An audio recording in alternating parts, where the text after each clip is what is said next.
కోటి రంగులే ఒక్కసారిగా నిన్నలన్నీ ముంచుతున్న వెల్లువా చల్లగాలులే ఒక్క పోతలా ఉందిలే చూస్తే నువ్వలా ఎంత చెప్పినా తక్కువేనుగా చిన్ని గుండె తట్టుతున్న తుఫానిదే చుట్టుపక్కల ఎవ్వరొద్దనే కొత్త కొత్త ఆశరేపి తొలి ప్రేమిదే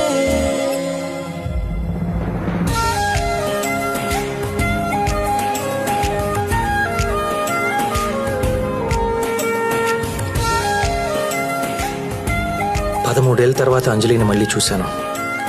అంజలిని అలా చూస్తూనే ఉండాలనిపించింది. గుర్తుపట్టలేదా? గుర్తు కూడా లేనా? రెండో మాట తలుచుకుంటేనే భయం వేసింది.